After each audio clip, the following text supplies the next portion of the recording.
Hey everybody, this is Jennifer McCulloch with Century 21 High Desert, and I'm so excited to be here with Kim Herrick of Herrick's Flooring in Blackfoot today to talk a little bit about differences with flooring. So I know that in conversations with people who are building new homes or buying new properties, there's a little misconception about the difference between like engineered hardwood and the new luxury, it's not really new, but luxury vinyl planking is kind of all the rave these days. So Kim is going to enlighten us a little bit with some education on the differences between the two.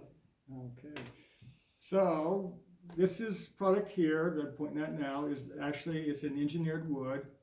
It's got about an eighth of an inch of actual wood, and then basically the rest of it is built out of like a plywood. You would see where you have structured plywoods go in different directions to build the body of the wood, and then an eighth of an inch actual finished wood product.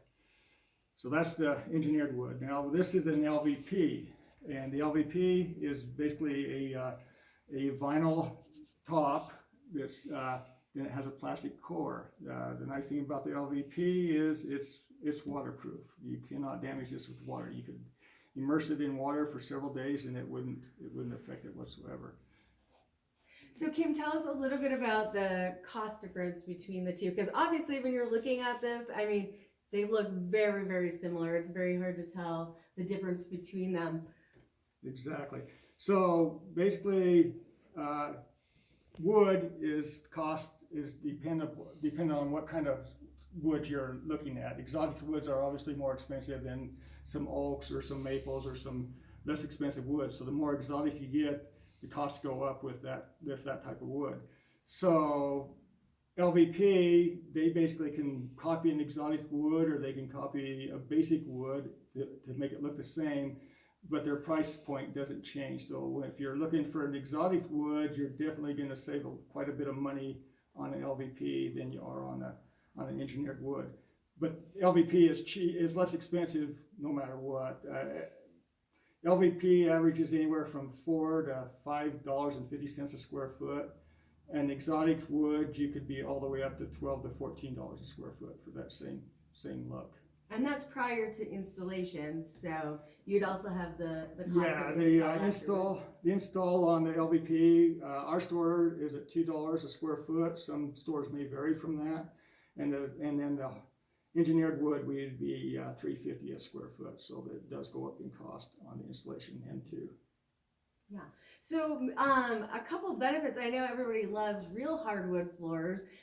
They are beautiful. Obviously, they're about double or three times as much money as I would say about double, honestly, on average, probably about double what you would be looking at compared to LVP. Honestly, if you're a true hardwood lover, I would discourage you from that. I love the look of real wood. It's a great look. But the LVP, as you can see, gathered by these two samples, they've done a really, really good job on trying to copy as close to they can with that product. And one thing I like with the LVP is there's a lot of different colors. There's a lot of different options with the sizes, with the wider plank, the thinner plank. You have some that have beveled edges and some that do not. So depending on what your preference is, I mean, you have what, over 500? Over 500 SKUs, and there's we don't even have everything that's available. There is so much. This is such a hot product right now. It really has taken over, and like I said, there's just tons of it out there. There's so much of it out there. Yeah. Another point I might make about the difference between the two is a hardwood is never going to repeat the pattern. It's always going to have a different knotty look. You're never going to see the same knots twice. LVP cannot do that. They are going to have repeats. Sometimes that same pattern, that same knot is going to show up, or that knot there is going to show up in another plank, exactly the same plank. And they usually, LVP, most products are between 8 and 13 different planks they're not exactly the same, exactly patterned. So if you get into some really knotty woods or some planks that really jump out, they're really busy, you might see that over and over again, and that's one of the drawbacks about LVP. Would you recommend then probably that people look online, like pull up some images of the flooring on a larger scale so you Absolutely. can kind of see what it will look like, in a kitchen or living room space. Oh yeah, absolutely, because you can see here, and they do that by design. They're not going to put 3 planks of the exact same look together, but I can guarantee you would see this exact knot in somewhere else in your floor and several times over. So you want to make sure that you're okay with that. So if you do look at the bigger picture, you can see exactly that repeat and how that looks. And so Yeah, that's great advice. And I know in the past I've talked to some clients who've been a little worried about the vinyl planking being compared to like Pergo flooring, and they are night and day difference. Maybe give them a little bit of idea of the difference between the Pergo. Absolutely. So Pergo was basically just a paper that had the pattern of the wood. It was glued to basically a particle back. That's it. When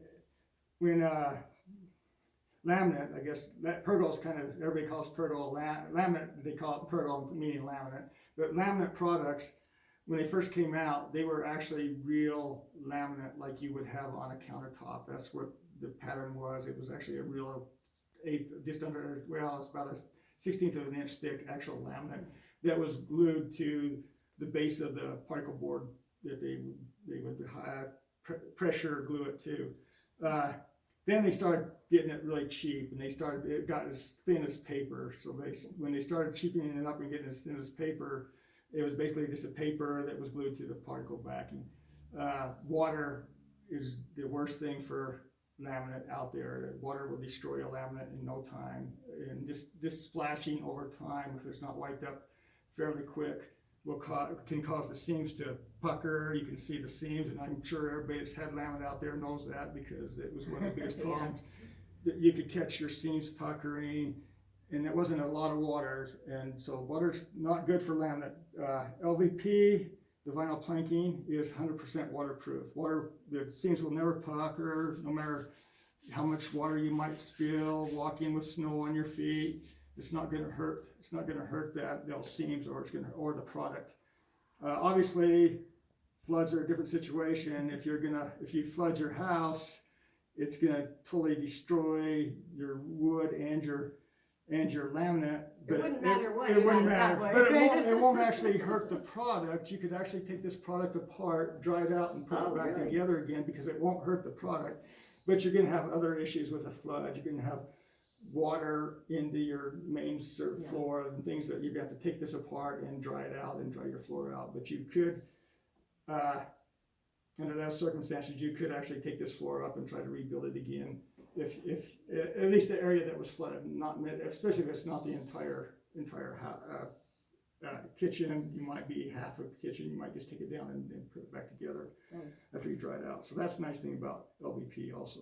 Yeah, no, that's great. And like we were talking about earlier, if you've got a spot where you've got a big dog in their water dish, and we know dogs make big mess with water, and you would not have to worry about that at all. Whereas with, real hardwood, over time you could get a little swelling and absolutely changing from that. So no, that is great information. One thing I want you to touch on too is, I know in my research, when you're looking at LVP, there's different, I don't even know what the technical term is, but you've got like a 12 millimeter and then absolutely. a 20 mil, a 12 mil and a 20 mil. Maybe explain the differences in that. So overall thickness of most laminates is about 1/4 of an inch. That's with the body and the vinyl product. So the 20 mil, 12 mil, that's strictly the finish, what the thickness of the finish that they put on the product is. That's your wear layer. So your wear layer is going to be either a 20 mil or 12 mil or even less. I wouldn't go less than a 12 mil. 12 mil is probably sufficient for a residential home, but you're not going to get a commercial rating with a 12 mil. If you get into a 20 mil, they're going to give you a commercial rating. The finish is going to be quite a bit more durable than what a 12 mil finish is. And the reason that's why it gets that commercial rating, because it also has to do with walk-off traffic. So the more traffic you have for a long period of time in a commercial setting, you don't want that finish to walk off. So you're going to need a better finish for that much traffic, obviously. So 20 mil is better. If the price change, it's more expensive for 20 mil than 12 mil. But if you can afford a 20 mil and it works for you, that's probably a better product even in your residential home than the 12 mil would be. Awesome. And you guys, I did not know this, but I had some clients who were looking at just doing a remodel of their property, and they had tile and carpet. And fortunately, Kim came in and explained that they could take the LVP and run it right over the top of the tile, which was fantastic. It would save some money on the demo portion of it, and baseboard and paint and things you have to. So basically, her situation was she had tile in her kitchen, tile in an entry, and tile in a mud room, and it was probably over half of the area she wanted to do was in actual tile. That tile was sitting up. We measured it, and it was up 5/8 of an inch higher than if you take the carpet up and remove the carpet in the living room that she wanted to do in LVP also. There was about a 5/8 inch difference. So what I suggested to them was to build that living room floor up with 5/8 structure wood and use that and get it level with the tile, and then we could take and go over the tile and that wood and make those all the same level throughout, so it would all be the same height. And that what helped us with that is we had cabinets that were built on top of the tiles, so that would have been a lot of demo issues getting that tile out around those cabinets.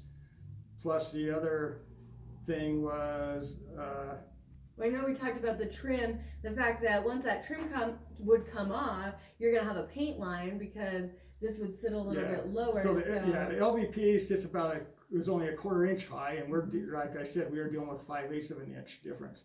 So if we was to tear all that off and drop it down, we have a 3/8 of an inch gap, which would have to drop the baseboard down. Therefore, you would have a paint line where the baseboard would actually be lower than where the paint line was originally. And so that became an issue. The one way to do that is to leave the baseboard up where it is and put a piece of cord around all the way around. I don't like that look. A lot of people don't. That's just an extra piece of trim that doesn't look good. So by us building it up, we were able to keep that base paint line the same, so we didn't have that issue. And the only thing I would tell you to make sure you check is if you're going to do something like that is you have to worry about your outside doors, making sure you have enough room to build that another 1/4 inch up, but that door will still open freely and not be an issue there. And another place is you have to look for your appliances, making sure that all your appliances will still work, that the dishwasher isn't end up being trapped in its little cubby hole or doesn't have enough room to raise up. Well, same with the fridge, right? And the Because a lot of fridge, times they have cabinets above them. Yeah, exactly. A lot of them have a cabinet over the top of their fridge, and if you're already tight, and a lot of them, they make them really tight nowadays. Yeah. So if you don't have any room to raise that fridge up a 1/4 inch, that could be an issue too. So them are things you want to look for before you make the decision that you want to go over top of the tile. But yeah, you can absolutely go right over top of tile because this floor is not glued down. It's a floating floor. It just floats right over top of it, and then you just put your baseboard around it. So it's not actually attached, so you can go right over top of it. So these were just a couple samples that we pulled out, but again, like we mentioned, the sky's kind of the limit here with options. So whatever your personal preferences are, there's something for everybody, but it's definitely worth your while to take a look at it if it's something you're considering. I know it's just a small little drive out here to Blackfoot. It's not very far, but I highly recommend Kim here at Herrick's. He's been incredible to work with. And no, it's a great location, locally owned. We love that. We love to support local. So come check them out. They also do carpet, and they have, I don't even know how, you have a lot of carpet options. Yeah, you have lots of choices for sure. You could spend a day looking at everything. Yeah, it's a little overwhelming. So no, but you definitely want somebody who knows what they're talking about, and they're going to direct you in the right ways and give you the correct information. So again, thank you, Kim, for sharing with us. And will you provide your address and maybe your phone number too, so if anyone has questions? So we're in Blackfoot, like Janet mentioned. We're actually on Main Street. It's 1449 Northwest Main. We're just, if you're familiar with the fairgrounds, we're just barely north of the fairgrounds. A lot of people know where that is, and we're on the same street as the fairgrounds there. Can't really miss us. It's just on the old highway going to Idaho Falls or Pocatello. And my phone number is 208-785-5601. Yeah, one more time. So, Okay, 208-785-5601, and we're happy to help you. awesome. Thanks, everybody. Let us know if you have questions, and have a very Merry Christmas.